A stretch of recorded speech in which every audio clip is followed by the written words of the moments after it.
In this problem, we have a merry-go-round that's rather heavy, so 220 kilograms. The radius is given to us as 1.75 meters, and it's rotating on a hub. And we're told that a child observes the merry-go-round slows from 1 rotation per second. So that's our initial angular velocity, 1 rotation per second.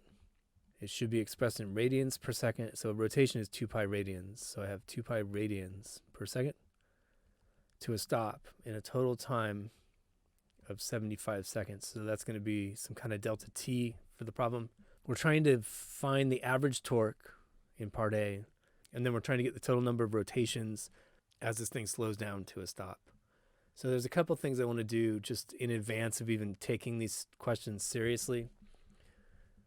I know I'm going to need the moment of inertia of this thing at some point.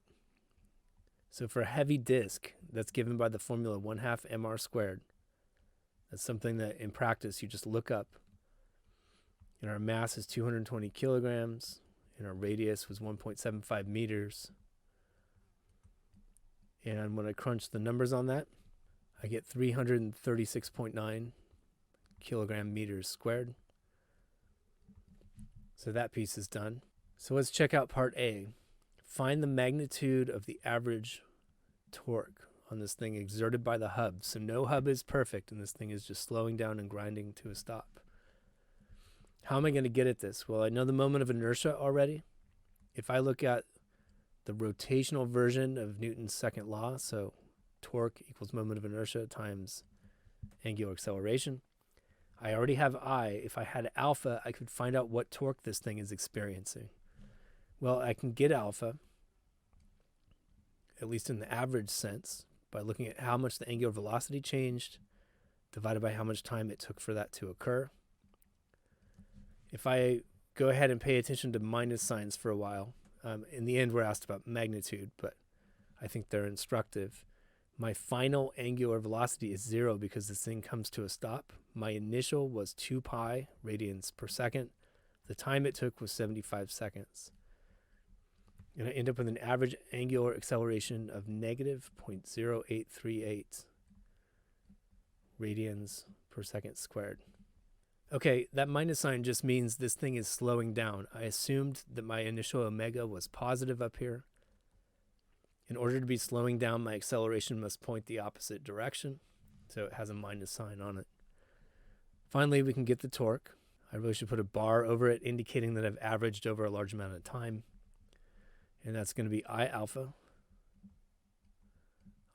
bar, and that's 336.9 kilogram meters squared multiplied by negative 0.0838 radians per second squared. And when I run the numbers here, I get negative 28.3 Newton meters. The minus sign indicating that that torque is twisting this thing opposite to the direction it's moving. Therefore, it's slowing down. But what we were asked for was really the magnitude of this thing.